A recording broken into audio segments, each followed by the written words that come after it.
Boa noite. Como está cheia a igreja, louvado seja Deus, amém? Fica até um pouco sem graça, Fabiano, estava um pouco vazio quando chegamos, e louvado seja Deus porque você está aqui. Muito obrigado pela presença de cada um, você que é membro aqui dessa igreja, você que nos visita. Como é bom estarmos aqui na casa de Deus, não é verdade? Como é bom termos a certeza de que existe um Deus fiel que nos ama até o fim. Mesmo que porventura eu fale, mesmo que porventura eu caia, existe um Deus que é fiel. E Ele é fiel a nós até o último instante. O texto que foi lido na abertura da palavra, na abertura do culto desta noite, o apóstolo Paulo, você pode abrir a sua Bíblia em 1 Timóteo capítulo 1 e o verso 15, o texto foi lido e diz que fiel é a palavra. E em outra versão está escrito assim, Jesus Cristo é fiel. E o texto diz, fiel é a palavra e digna de aceitação, que Jesus Cristo veio ao mundo para salvar os pecadores, do quais eu sou o principal. O apóstolo Paulo falou exatamente assim. Jesus Cristo virá ao mundo para salvar pecadores, dos quais ele se considerava o principal dentre eles. Ainda no momento em que ele estava iniciando ali a pregação do Evangelho, estava ali no auge da pregação do Evangelho. O apóstolo Paulo se considerava um homem, é até um contraste interessante, que embora pecador, considerava-se digno da salvação que é enviada, que é dada por Jesus, que é concedida por Jesus. E é sobre isso que eu gostaria de falar com você nesta noite, sobre a salvação que nós encontramos em Jesus, sobre o maior feito que Jesus Cristo faz na vida de cada um de nós. Jesus Cristo é especialista em transformar vidas, especialista em transformar pessoas, em transformar corações, porque o principal objetivo de Jesus é nos salvar. Numa certa ocasião, a Bíblia conta que Jesus estava comendo com o que as pessoas chamavam de pecadores. Eu queria que você abrisse a sua Bíblia agora em Lucas, ainda no livro de Lucas, no capítulo 5 e o verso 29, a partir do verso 29. A Bíblia começa dizendo assim, Jesus come com pecadores. A palavra do Senhor, ela nos repete esse mesmo texto no livro de Mateus e também no livro de Marcos. E aqui começa com esse tema, esse subtema no capítulo. Jesus come com pecadores. Está escrito assim, então lhe ofereceu Levi um grande banquete em sua casa, e numerosos publicanos e outros estavam com eles à mesa. Os fariseus e seus escribas, murmuravam contra os discípulos de Jesus, perguntando, por que comeis e bebeis com os publicanos e pecadores? Verso 31, respondeu-lhe Jesus, os sãos não precisam de médico, e sim os doentes. E o verso 32, não vim chamar justos, e sim pecadores ao arrependimento. Amém? Jesus não veio para salvar justos, mas ele veio para chamar pecadores ao arrependimento. Então Jesus estava ali entre as pessoas, pelas quais ele estava dando a sua vida, pelas quais ele estava dedicando o seu tempo, pelas quais ele estava entregando e exercendo o seu ministério. Pessoas que careciam da presença de Cristo, pessoas que careciam da bondade do Senhor. E é interessante quando a gente lê aqui, os sãos não precisam de médico. Porque se você se considera uma pessoa sadia, se você, de uma maneira fisiológica, se considera uma pessoa sadia, se você se sente são, obviamente você não vai procurar um médico, você não vai atrás de um hospital, porque você se sente bem. Você só procura ajuda quando realmente a situação está complicada para você, quando você sente que precisa ir. E mesmo assim, alguns de nós relutamos bastante em procurar uma ajuda médica. Às vezes a gente, eu acho que se eu tomar esse comprimido, ou se eu fizer isso, eu vou ficar bem. A gente é muito relutante, eu falo de mim, eu espero que você não seja assim. A gente é muito relutante, às vezes, em procurar ajuda médica para resolver alguma coisa. E Jesus está dizendo aqui para nós assim, os sãos não precisam de médico. Tem muita gente que acha que não precisa de ajuda, que vive uma vida que não precisa de nenhum tipo de ajuda. Pessoas que se consideram espiritualmente sadias, pessoas que se consideram psicologicamente sadias, consideram-se perfeitas em todos os aspectos. É aquele tipo de pessoa que pensa assim, olha, eu ajudo o próximo, eu dou esmolas, eu faço coisas boas, eu não preciso de mais nada na vida, quando posso, eu dou uma cesta básica, quando eu posso, eu faço alguma coisa por alguém, eu até vou à igreja. Tem pessoas que dizem assim, eu até vou à igreja, então eu acho que não preciso de nada. Quando eu penso assim, obviamente, eu não preciso de nada, porque para mim as coisas estão bem.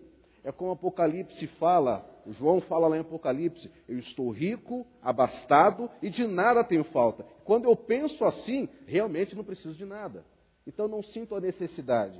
E Jesus, quando fala assim, eu vim chamar pecadores ao arrependimento, ele veio chamar aquelas pessoas que consideram que necessitam de ajuda. Pessoas que consideram a si mesmas pessoas necessitadas de ajuda. E principalmente de ajuda espiritual. Pessoas que reconhecem em si que não têm condições de resolver o principal problema, que é o problema do pecado. Pessoas que olham para si mesmas e não veem nenhuma outra saída. Pessoas que olham para si, olham para a sua própria vida e não veem condições de resolver o problema. Não veem uma outra saída. É para essas pessoas que Jesus veio. Se você, porventura, nesta noite, não consegue encontrar uma saída para um problema que você está enfrentando, se você, quem sabe, já fez votos a Deus, talvez promessas a Deus, de mudar de vida, de fazer isso ou fazer aquilo, e você se frustrou porque você não conseguiu, se você já tentou fazer coisas, espiritualmente falando, viu alguma coisa escrita, ouviu um sermão e pensou, não, agora eu vou fazer diferente, você não conseguiu e você entra em desespero. Se você se considera um pecador, longe dos caminhos de Deus, eu quero dizer para você, que é para você que Jesus voltará a este mundo. Porque está escrito na palavra de Deus, é para você que ele vem, é para mim que ele vem, é para cada um de nós que reconhece que necessita da ajuda de Deus, que necessita da ajuda de Cristo. Mas ele vem com um propósito, ele vem chamar pecadores ao arrependimento. Ele vem nos chamar para uma mudança de vida. Ele vem nos chamar para que nós possamos abandonar o pecado. Ele vem nos chamar para que possamos abandonar aquilo que temos feito que é errado. Ele vem chamar-nos, vem chamar os pecadores para nos oferecer a oportunidade de uma nova vida nele, uma nova vida em Cristo Jesus. É para isso que Jesus vem. Ele vem chamar pecadores ao arrependimento. As pessoas às vezes confundem aquela questão, e está escrito, está na palavra, e é verdade, você deve vir a Cristo como você está.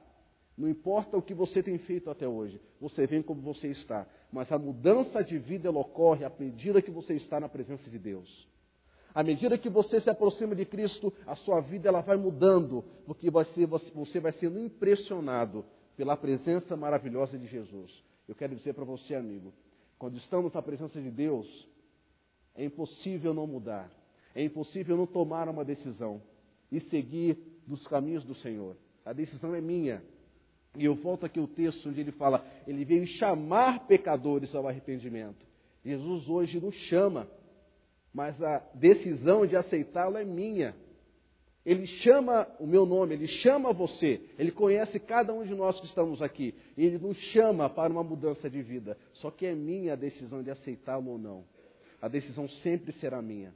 Ninguém de nós será forçado a aceitar a Jesus como Salvador. E é por isso que nós dizemos que Jesus é o nosso Salvador pessoal. E exatamente por isso. Porque a salvação ela é algo pessoal. Jesus nos considera como pessoas individuais, como pessoas únicas nesse mundo. E individualmente eu preciso aceitá-lo na minha vida. Individualmente eu preciso aceitar a graça que Ele quer me conceder. Como disse a vocês, Jesus Cristo ele é especialista em transformar vidas. Se porventura você acha, olha, para mim não tem mais solução. Eu já fui, quem sabe, longe demais. Já fiz coisas que você não sabe.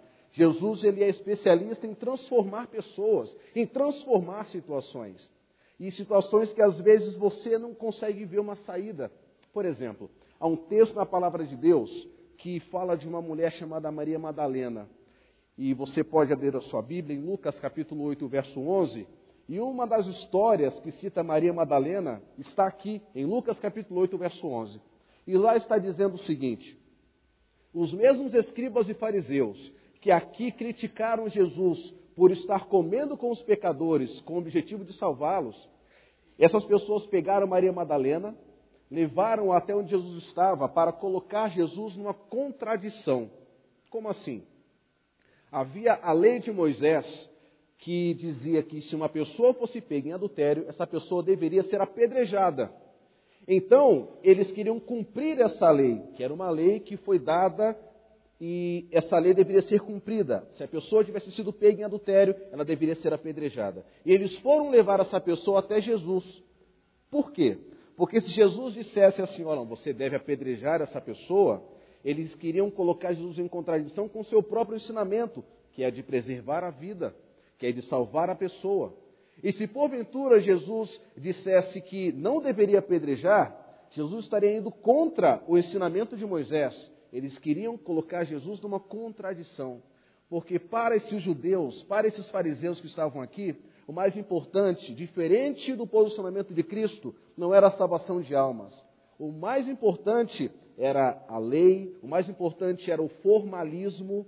Não é nem a questão da lei, o mais importante era o formalismo. O que é isso? É a aparência das coisas.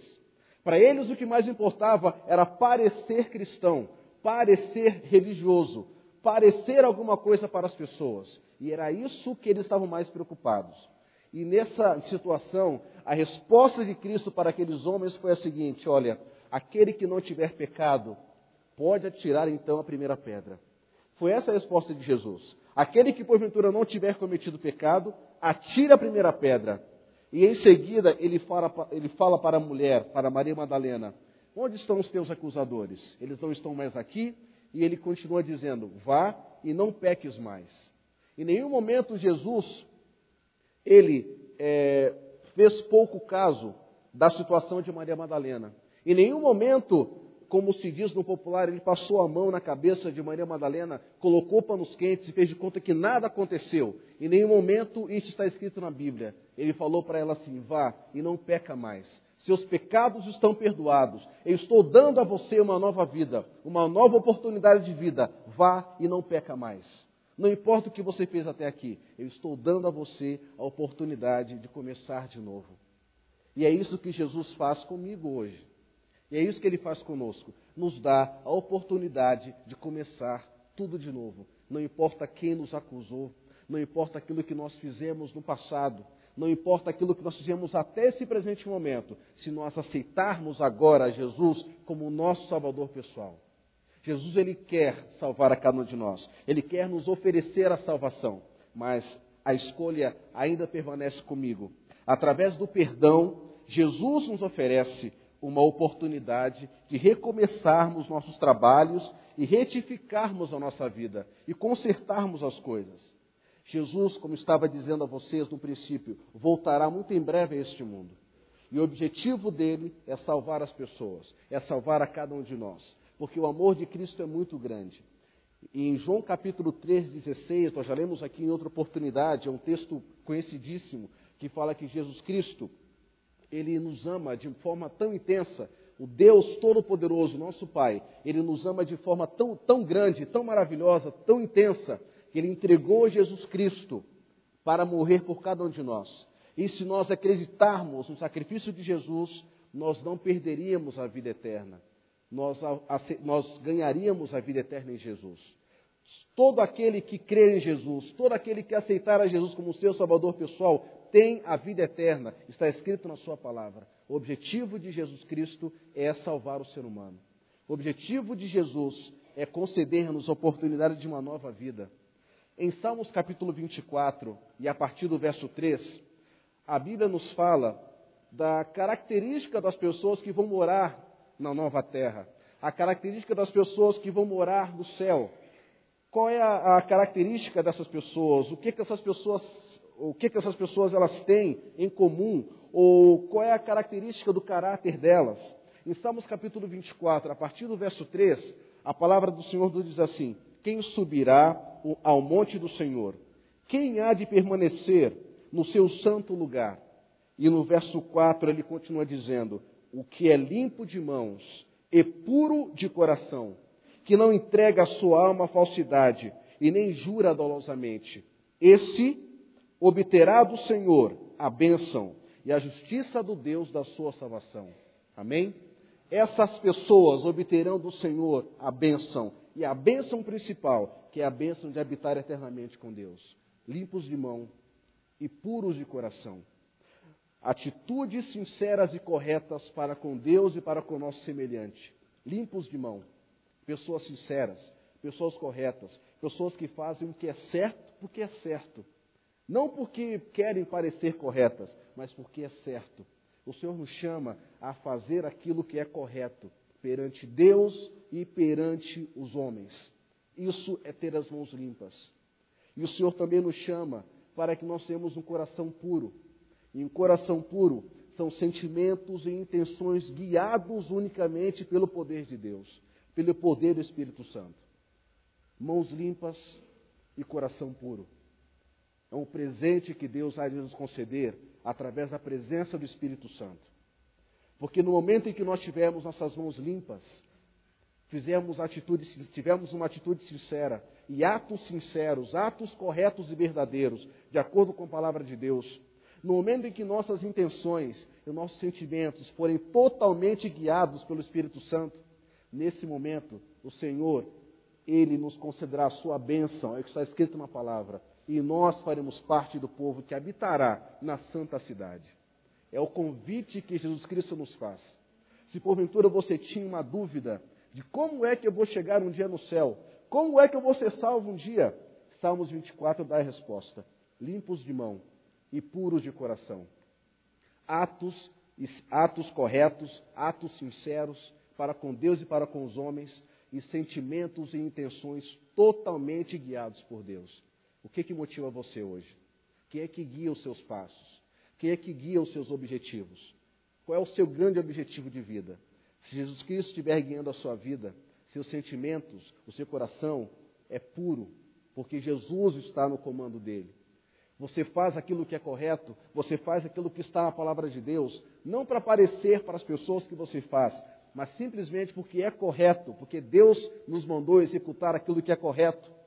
Se é assim que nós fazemos, somos limpos de mão e puros de coração. Mas se porventura nós estamos longe desse padrão que a Bíblia Sagrada coloca, o Senhor nos dá uma graça que foi comentado aqui mais cedo, uma graça maravilhosa. E assim eu quero terminar a mensagem desta noite, pedindo que você abra sua Bíblia no livro de Apocalipse, capítulo 22, e a partir do verso 11. São os últimos versículos da Bíblia, e é interessante dizer que os últimos versículos são versículos que citam a graça do Senhor e a intenção do Senhor em salvar o ser humano. Apocalipse capítulo 22, e a partir do verso 11, a partir do verso 12, a palavra do Senhor nos diz: e eis que venho sem demora. Amém? E comigo está o galardão que tenho para retribuir a cada um segundo as suas obras. Eu sou o Alfa e o Ômega, o primeiro e o último, o princípio e o fim. Bem-aventurados os que lavam as suas vestiduras no sangue do Cordeiro, para que lhes assista o direito à árvore da vida, e entrem na cidade pelas portas. Amém? O Senhor nos convida hoje para que nós possamos lavar as nossas vestiduras no sangue do Cordeiro. O Senhor nos convida hoje para que nós possamos entregar-lhe a nossa vida, o nosso coração, nossas atitudes, nossos objetivos de vida, nossos planos. O convite do Senhor é esse. Lavar as vestiduras no sangue do Cordeiro significa aceitar o sacrifício de Jesus na cruz do Calvário por nós e aceitar a guia do Senhor sobre a minha vida. O verso 16 diz: eu, Jesus, enviei o meu anjo para vos testificar coisas às igrejas. Eu sou a raiz e a geração de Davi, a brilhante estrela da manhã. O Espírito e a noiva dizem: vem. Aquele que ouve, diga: vem. Aquele que tem sede, venha. E quem quiser, receba de graça a água da vida. Amém? O Senhor nos oferece hoje de graça a água da vida, a água que transforma, a água que limpa as nossas mãos e torna puro nossos corações. Quem é que vai receber? Quem quiser, recebe de graça a água da vida. para ter acesso à ceia das bodas do Cordeiro. Em nome de Jesus, eu quero deixar esse convite para você. Aceite hoje esse convite de Deus. Beba da água da vida. Coloque o Senhor no centro da sua vida. Coloque o Senhor como o mais importante para você, para que você possa obter essa bênção, limpos de mão, puro de coração, para que então possamos participar das pessoas, do grupo de pessoas que estarão recebendo o Senhor de braços abertos. Que o Senhor nos abençoe e que essas palavras possam confortar nossos corações nesta noite. Amém.